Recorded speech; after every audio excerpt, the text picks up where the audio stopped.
Every new year comes every new COD, and this year has not been a good one for Activision.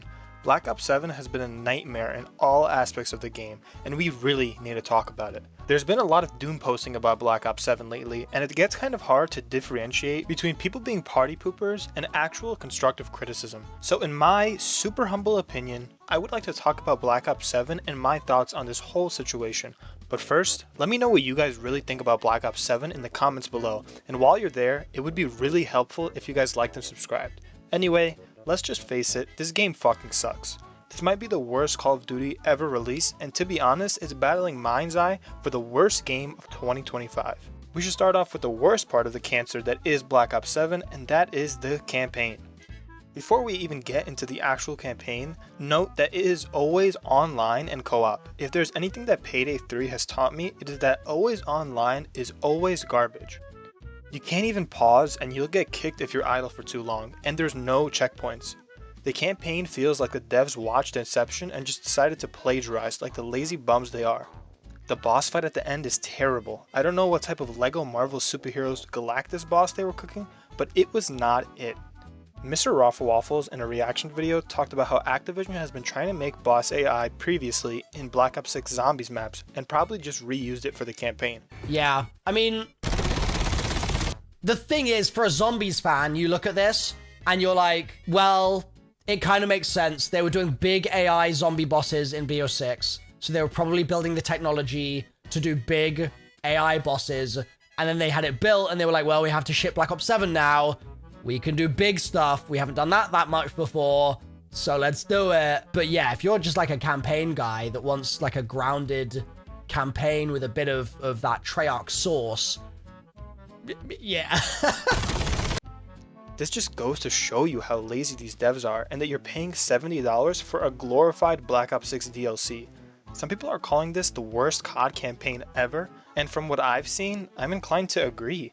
There have been some pretty big shitters when it comes to COD campaigns, like MW2, but this is something special. Why is there this weird Dreamscape campaign when they wanted to return to form and be more grounded? They didn't add it to carryover because they said they wanted to keep the identity of Black Ops pure, but I personally think it's all bullshit. The no carryover rule was made solely for profit. They saw that Modern Warfare had carried over and knew that they would be expected to do the same thing, since they were also releasing a game from the same franchise back to back. But like every greedy corporation, they find a way to milk the consumers even more.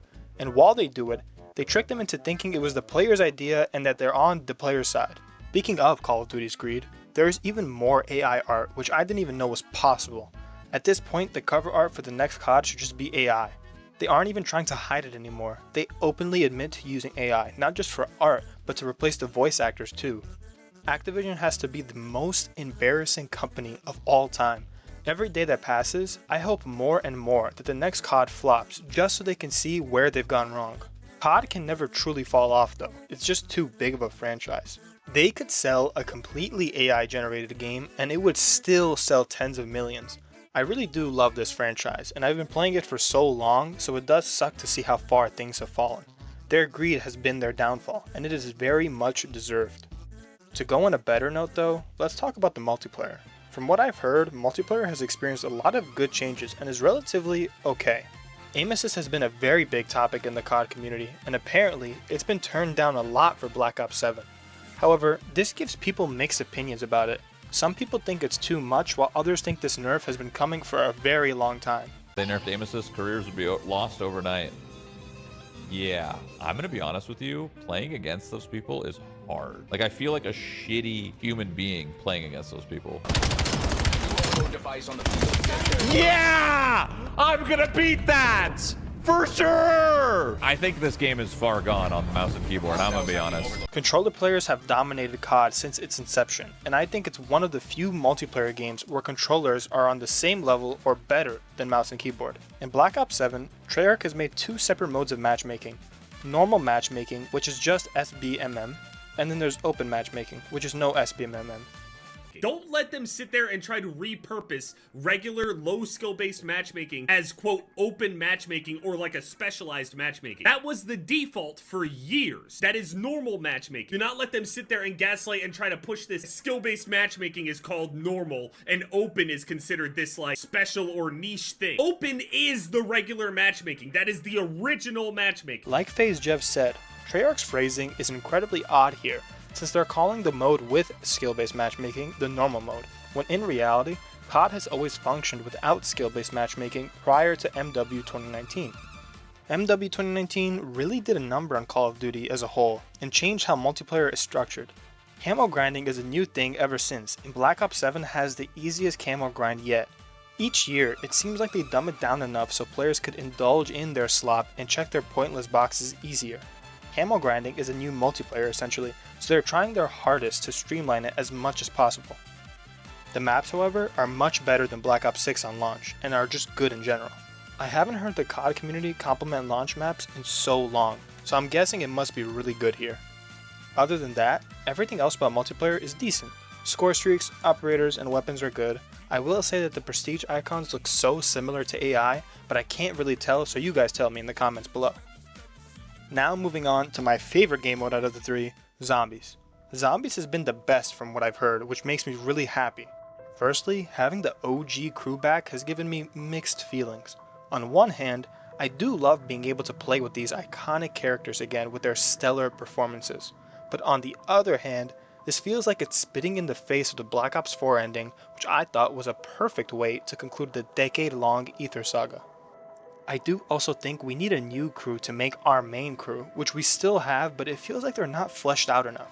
I need more compelling storytelling with zombies like we used to have, instead of clinging onto the past and not allowing our characters to shine by themselves. One of the reasons I love Terminus and Black Ops 6 in general so much is because it felt familiar, but also a breath of fresh air. At launch, Terminus reminded me so much of Zetsubo, but it had its own charm and story. Ashes of the Damned definitely does a similar thing. It is very reminiscent of Transit, but makes a lot of steps in its own direction. And for this, I have to give Activision some credit here. I do really love the Dark Ether setting and the fact that they're trying so many new things. It's even more of a breath of fresh air, and even though it's not all good changes, I still think this is the direction all of COD needs to head in. A car being the wonder weapon and PAB is so fucking cool, and these are the types of the ideas that I want to see more in Call of Duty Zombies. Things that change up the flow of how we play zombies usually, but not completely altering the foundation, only building upon it. But there are some bad for zombies. The HUD is absolutely horrendous to look at, and it might be as bad as the Advanced Warfare HUD. I do know it's customizable, but the fact that this is the HUD that most players will see is terrible. I do think that the Curse mode is a good addition and adds some variety to normal gameplay. It isn't exactly a classic mode, which I don't understand why they can't just implement a pure classic mode when that's what fans have been wanting this whole time. It sometimes feels like whenever they take one step forward, they take 2 steps back. The core systems of Zombies are so addictive and fun to me, but it feels like there are so many unnecessary changes tacked onto it sometimes. Overall, this game is definitely not worth $70 in my opinion, and this is the first year I finally break the cycle. This is the game I deserved to get when I bought Black Ops 6. I think a lot of players are in my school of thought here, and we all also are feeling the fatigue of this franchise. The formula really hasn't changed much in the past few years, and a majority of players will still continue to consume the slop no matter what. While I might be free of this cycle, COD will always remain shit and only seems to be getting worse. I wish it wasn't this way, but it's just the reality of the situation. Thank you so much guys for listening the whole way through, and I really do hope you guys had a good one. See you next time.